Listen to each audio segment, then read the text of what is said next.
Hello everyone, my name is Fadzechi Gary. If you're joining me for the very first time, so let me tell you about the day my family and I decided to become explorers. Even though we had absolutely no idea where we were actually heading, we traveled to a place about 30 kilometers from Chinhoyi, and I still cannot tell you the name of that place to save my life. I don't know. Andoziwe kuti panonzi pachipa this place, which is quite unexpected for an academia like me, right? But honestly, sometimes the best adventures are the ones you don't plan and the ones whose names you never even learn. So we drove along winding roads and the landscape started changing dramatically until we reached this massive dam. And on the other side of it, there was this deep, terrifying gorge. It was both beautiful and frightening at the same time. The kind of place that makes you feel tiny and awestruck all at once.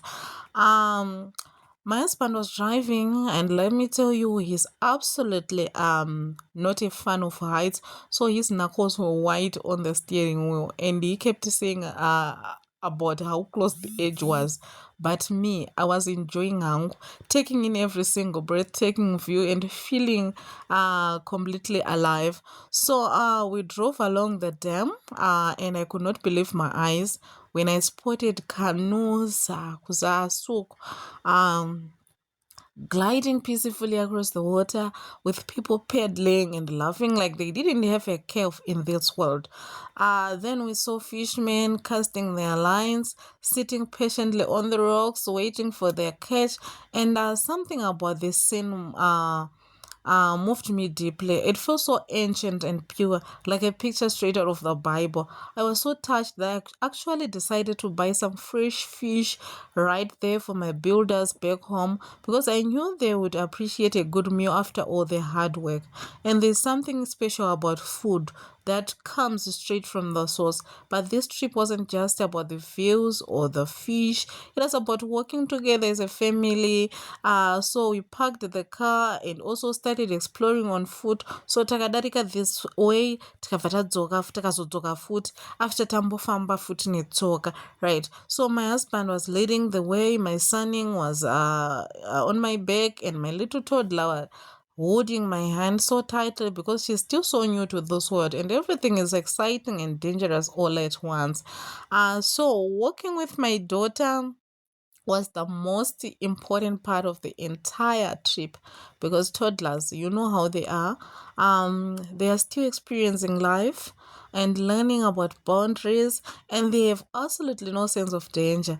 One moment she was pointing at the birds, and the next she wanted to run straight towards the dam because the water looked so sparkling and inviting.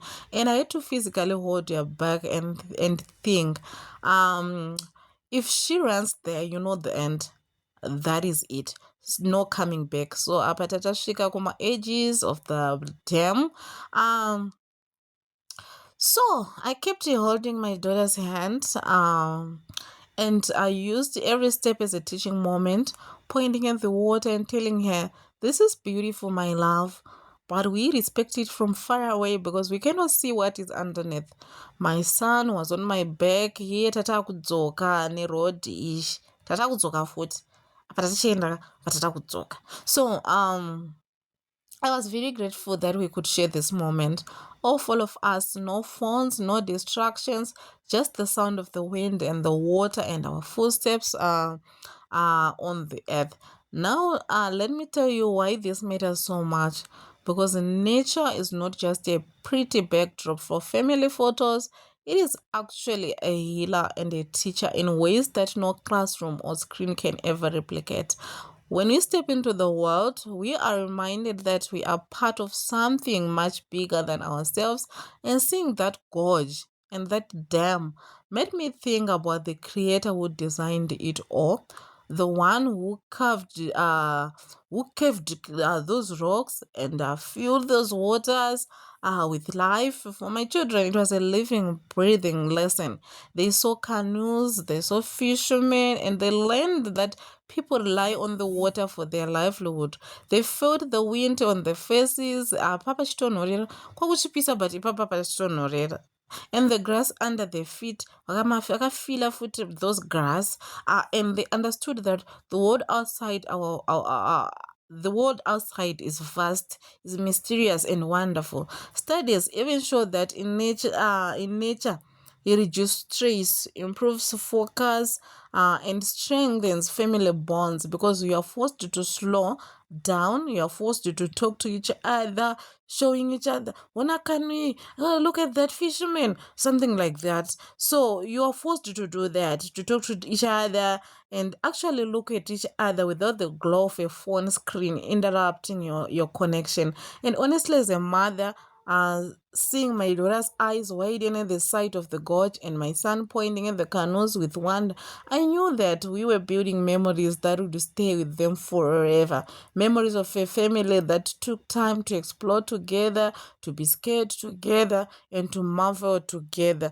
So tachiona apa manje kana uchibva imwe mota kumberi ukoko motombomira ipapapa, because ipapapa pari kudarika someone with a bicycle. Inzwai manje.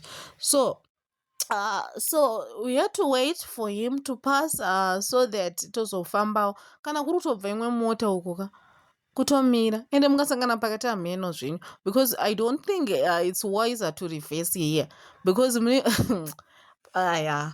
So when the sun started dipping low and the air turned cooler, we finally decided to drive back home. And I cannot tell you how exhausted we were. The kind of deep tiredness that comes from fresh air, those long walks, and the emotional work to keeping a toddler away from a cliff edge. We barely had the energy to prepare anything fancy for dinner.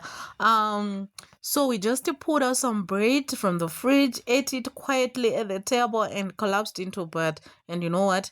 That bread tasted like the best meal I had ever had. Not because it was nice, but because we had earned it with our bodies and our hearts. Falling asleep that night was instant and peaceful. No tossing, no turning, no overthinking about work or deadlines. Just the deep, satisfied sleep of a family that had spent the day together in the open air. If could encourage any parent watching this, if it would be to take it that drive, even if you don't know the name of the place, even if your husband is scared of heights, even if your toddler tries to run towards every dangerous thing she sees, just go, because the struggles and the fear and the exhaustion are all worth it for the laughter, the wonder, and the silence that speaks louder than words.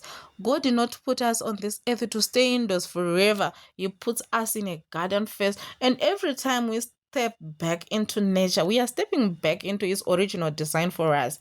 A design that includes community, family, and the humble reminder that we are small, but we are loved and we are together, and that is more than enough. Thank you so much for joining our little adventure. And if you enjoyed this, please like, subscribe, and tell me in the comment section what is the most beautiful natural place you have ever visited with your family.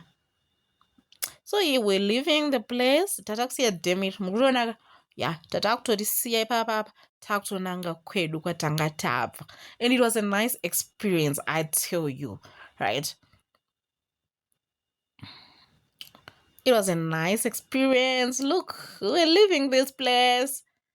We're leaving, but it was worth it. The tiredness was worth it. The drive, it was an amazing experience for us parents and also for the kids. That ush, mwana wangu ush, andamhanya kudzika ipapa nopinda mudhamu. So these are still experiencing life. They're still new to this. They don't know these are dangerous things. They don't even know about boundaries. Yet at the side, we're taking pictures. Apa ndo time yatachifamba pamusoro because tatasiya mota and we were walking right there. So we would love to hear your stories, and we'll see you on the next one. And I was there taking pictures with that boy kumsana. Ndingatorara pano. Bye for now, and God bless your families. Bye.